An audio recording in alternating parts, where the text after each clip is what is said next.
एक व्यक्ति का जीवन बहुत ही तनाव से भरा हुआ था। उसका जीवन तनाव और चिंता में कट रहा था। ऐसा लगता था कि वो जीवन नहीं, तनाव को जी रहा था। जब तक उसकी शादी नहीं हुई थी तो उसे शादी करने का तनाव था, और फिर शादी भी हो गई तो फिर पत्नी और घर के खर्चों को चलाने का तनाव रहने लगा। बच्चा ना होने का तनाव रहने लगा।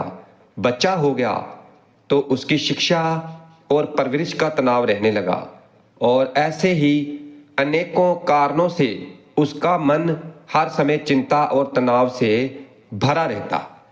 वह इस तनाव से छुटकारा पाना चाहता था।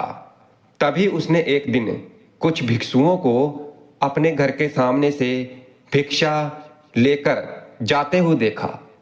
उन सभी भिक्षुओं के चेहरे पर असीम शांति और खुशी का भाव था। चिंता और तनाव तो उनके चेहरे पर दूर दूर तक दिखाई नहीं दे रहा था। वह सभी बड़े खुश और मस्त दिखाई पड़ रहे थे।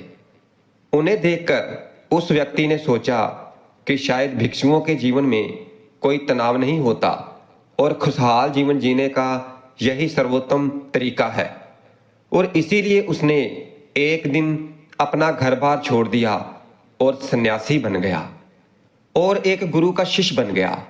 मगर तनाव कोई गांव या शहर तो नहीं है जो छोड़कर चले जाए। इसका संबंध तो इंसान के मन से है। गृहस्थ जीवन को त्याग करके भिक्षु जीवन अपनाने के बाद भी उसे कोई राहत नहीं मिली थी। वो अब भी तनाव और चिंता में भरा हुआ था। अब उसके जीवन में नए तरह के कामों को लेकर तनाव रहने लगा, जैसे आश्रम के नियम की पालना, तनाव, शिक्षाओं को ग्रहण करने का तनाव, सतगुरु की आज्ञा का पालन का तनाव, और भिक्षा मांगने का तनाव, और सभी शिष्यों के सामने खुद को सर्वश्रेष्ठ साबित करने की दौड़ लगी रहती थी। उसका तनाव कुछ दिनों तक तो सब कुछ ठीक चल रहा था, लेकिन फिर उसे अपने परिवार की याद आने लगी। उनकी चिंता सताने लगी। वह महसूस करने लगा उसको संसारिक जीवन में भी तनाव था और उसके सन्यासी जीवन में भी तनाव है। फिर उसने सोचा कि तनाव तो दोनों ही जगह है। परिवार के साथ रहने से भी तनाव है और आश्रम में रहने से भी तनाव है। जब दोनों ही जगह तनाव ही रहना है तो फिर क्यों ना मैं अपने परिवार के साथ रहूं। यह सब सोचकर उसने आश्रम से भाग जाने का निर्णय लिया। फिर एक दिन वह आश्रम से भाग ही रहा था कि तभी उसके गुरु ने उसको देख लिया और पीछे से चिल्लाकर कहा कि जिससे तुम भाग रहे हो तो वो तो तुम्हारे साथ ही है, फिर तुम्हारे भागने का क्या फायदा। आखिर कब तक तुम ऐसे ही भागते रहोगे। गुरु की आवाज सुनकर वो व्यक्ति रुक गया और बोला कि गुरुदेव, मेरा जीवन तनाव से भरा हुआ था और उस तनाव से छुटकारा पाने के लिए मैं भिक्षु बन गया, मगर यहां भी मेरा तनाव कम नहीं हुआ। इसीलिए मैं अपने संसारिक जीवन में वापस लौट रहा हूं। गुरु ने कहा, वो सब तो ठीक है, तुम वापस जा सकते हो, लेकिन कम से कम तनाव को तो यहीं छोड़ जाओ। वापस संसारिक जीवन में जाकर फिर उसी तनाव में जाकर जीवोगे तो यहां आने का क्या फायदा। शिष्य ने कहा, गुरुदेव, क्या ऐसा संभव है? क्या ऐसा हो सकता है कि मेरे जीवन का सारा तनाव गायब हो जाए? गुरु ने कहा, क्यों नहीं, ये बिल्कुल संभव है, मगर इसके लिए तुम्हें एक काम करना पड़ेगा। क्या तुम उस काम को करोगे? शिष्य ने कहा कि गुरुदेव, आप बताइए तो, मैं जरूर उस काम को करूंगा। गुरु ने कहा कि तुम जाओ और किसी ऐसे व्यक्ति को ढूंढ कर लाओ कि जिसके जीवन में किसी भी प्रकार का कोई तनाव, कोई चिंता ना हो, और अगर तुम ऐसे व्यक्ति को मेरे पास ले आए तो मैं तुम्हारे जीवन से चिंता और तनाव को हमेशा हमेशा के लिए खत्म कर दूंगा। गुरु की बात सुनकर वह व्यक्ति बहुत खुश हुआ और एक ऐसे व्यक्ति की खोज में निकल पड़ा जिसके जीवन में ना कोई चिंता हो और ना ही कोई तनाव हो। और फिर गुरु से आज्ञा लेकर वो शिष्य कोई ऐसे व्यक्ति की तलाश में निकल पड़ा जिस व्यक्ति के जीवन में ना ही कोई चिंता हो और ना ही कोई तनाव हो। वो बहुत गांवों में घूमा, कई नगरों में गया, बहुत से लोगों से मिला, मगर उसे ऐसा एक भी व्यक्ति नहीं मिला जो तनाव और चिंता से मुक्त हो। तनाव और चिंता की बात सुनते ही लोग गंभीर हो जाते थे और फिर अपने जीवन की समस्याओं को बहुत बढ़ा चढ़ाकर बताते कि जैसे उनके जैसा परेशान और तनावग्रस्त व्यक्ति इस दुनिया में कोई है ही नहीं। और फिर ढूंढते ढूंढते सुबह से शाम हो गई, मगर उसे ऐसा व्यक्ति नहीं मिला जो पूरी तरह से तनाव मुक्त हो। और फिर उसे एक समझदार व्यक्ति ने सलाह दी कि इस दुनिया में केवल शराबी ही एक ऐसा व्यक्ति है जिसके जीवन में कोई चिंता, कोई तनाव नहीं है। इसलिए तुम एक शराबी को ढूंढो और उसे पूछो। शिष्य ने उस व्यक्ति की बात मान ली और बहुत खोज मुशक्कत के बाद एक ऐसे शराबी को ढूंढ निकाला जो हर समय शराब के नशे में धुत रहता था। उसने उस शराबी से पूछा, मैंने सुना है कि तुम्हारे जीवन में कोई चिंता, कोई तनाव नहीं है, तो क्या ये बात सच है? शराबी ने लड़खड़ाती हुई जुबान से उत्तर दिया, तनाव ये क्या होता है? किस चीज का नाम है? मुझे नहीं पता। और फिर ये सुनते ही शिष्य की खुशी का ठिकाना न रहा। उसने सोचा कि चलो, दिन भर मेहनत करने के बाद आखिर वो व्यक्ति मिल ही गया जिसकी मुझे तलाश थी। और फिर शिष्य ये सब सोच ही रहा था तो तभी शराबी फिर बोल पड़ा, मुझे सिर्फ इस बात की चिंता सताती रहती है कि मुझे शराब कहाँ से मिलेगी। शराब के लिए धन का इंतजाम कहाँ से होगा? क्या तुम्हारे पास कुछ धन है? क्योंकि मैंने अपने पत्नी से सारा धन छीनकर उसकी शराब पी गया हूं। क्या तुम मेरी कुछ मदद कर सकते हो? ये सुनकर वह शिष्य हैरान रह गया। उसकी सारी खुशी गायब हो गई। अब तक दिन भी ढल चुका था और अंधेरा होने वाला था और इसीलिए वह थक कर एक मंदिर के चबूतरे पर बैठ गया। वह बहुत ही हताश और निराश था। वो ये सोचने लगा कि क्या इस दुनिया में कोई भी तनाव मुक्त नहीं है। और फिर तभी एक छोटा सा गरीब बच्चा उसके पास आया और बोला कि मुझे बहुत जोरों की भूख लगी है, क्या कुछ खाने को मिलेगा?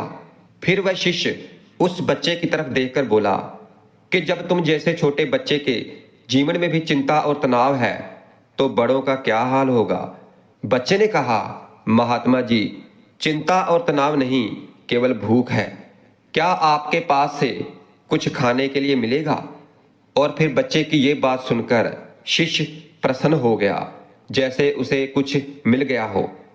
फिर उसने अपने झोले में से कुछ खाना निकालकर उस बच्चे को दे दिया और फिर वहां से भागता हुआ शिष्य गुरु के पास पहुंचा और बोला कि गुरुदेव, सारा दिन ढूंढने के बाद भी मुझे कोई ऐसा व्यक्ति नहीं मिला जो तनाव से मुक्त हो और जिसके जीवन में कोई भी चिंता ना हो।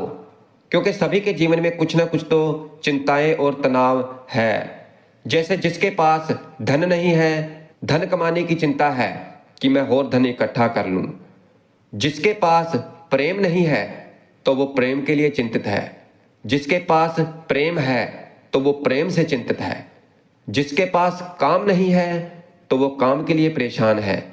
जिसके पास काम है तो वो काम से परेशान है। इस दुनिया में हर इंसान हर स्थिति में किसी न किसी वजह से परेशान है और तनावपूर्ण जीवन व्यतीत कर रहा है। लगता है कि इस तनाव से छुटकारा पाना संभव ही नहीं है। फिर गुरु ने कहा कि तनाव से छुटकारा पाना संभव है, मगर इसके लिए तुम्हें कुछ करना पड़ेगा। और फिर ये कहकर गुरुजी कुछ गीली लकड़ियां लाए और लाकर शिष्य के सामने रख देते हैं और शिष्य से कहते हैं कि इसमें आग लगाओ। फिर शिष्य उन गीली लकड़ियों में आग लगाने का बहुत प्रयास करता है, मगर उसमें आग नहीं लगती। और फिर शिष्य कहता है कि गुरुदेव, लकड़ियां तो गीली है, फिर इसमें आग कैसे लग सकती है? फिर गुरु ने कहा कि बेटा, फिर तुम अब क्या करोगे? क्या इन लकड़ियों को सुखाओगे या बैठकर चिंता करते रहोगे कि अब मैं क्या करूं? इन लकड़ियों में आग तो लग नहीं रही। क्या तुम्हारी इस तरह चिंता करने से ये लकड़ियां सूख जाएंगी, या फिर तुम थोड़ी सी मेहनत करके कुछ सूखी लकड़ियां इकट्ठा करके और आग लगाओगे? फिर शिष्य ने कहा कि गुरुदेव, आप ठीक कहते हैं, मगर हर चीज में कोई ना कोई तो चिंता होती ही है। फिर गुरु ने कहा कि चिंता किसी चीज में नहीं होती, चिंता तुम्हारे अंदर, तुम्हारे मन में होती है। और जहां पर चिंता और तनाव होता है तो फिर वहां पर सफलता मिलना मुश्किल हो जाती है। और फिर जब हमें सफलता नहीं मिलती तो फिर हम और भी चिंता और भी तनाव से घिर जाते हैं। फिर शिष्य ने कहा कि गुरुदेव, अगर सारे काम हमारे अनुसार होने लगे तब तो हमें चिंता नहीं होगी। गुरु ने कहा कि इंसान के अंदर चिंता और तनाव तभी उत्पन्न होते हैं जब उसकी परिस्थिति और मनोतिथि अलग अलग होती है, यानी कि वो चाहता तो कुछ और है मगर उसे मिलता कुछ और है।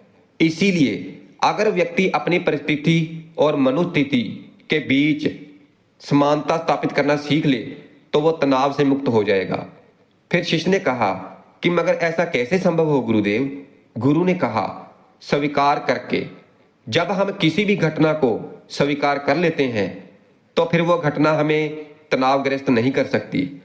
जैसे कि किसी दुर्घटना में अपाहिज हुए लोग शुरू में तो बहुत चिंतित और तनावग्रस्त होते हैं। क्योंकि उन्होंने अब तक अपने अपाहिजपन को स्वीकार नहीं किया होता, मगर धीरे धीरे समय के साथ साथ वो अपने इस स्वरूप को स्वीकार कर लेते हैं और फिर उन्हें वो अपाहिजपन इतना चिंतित और परेशान नहीं करता जितना शुरुआत में करता था।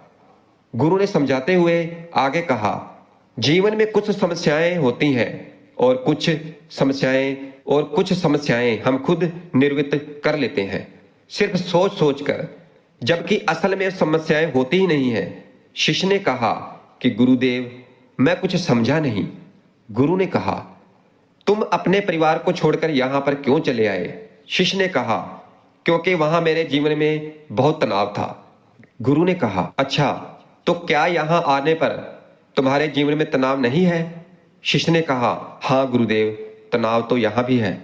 गुरु ने कहा, तो क्या तुम्हारे अंदर हर समय ये विचार नहीं उठते रहते कि मेरे साथ ही बुरा क्यों होता है, मैं ही अभागा क्यों हूं, मुझसे नहीं हो पाएगा, सभी लोग बुरे हैं, काश ऐसा हो जाए, सब कुछ मेरे अनुसार हो जाए, मुझे ज्यादा मेहनत ना करनी पड़े, और इसी तरह के और विचार क्या तुम्हारे मन में नहीं उठते?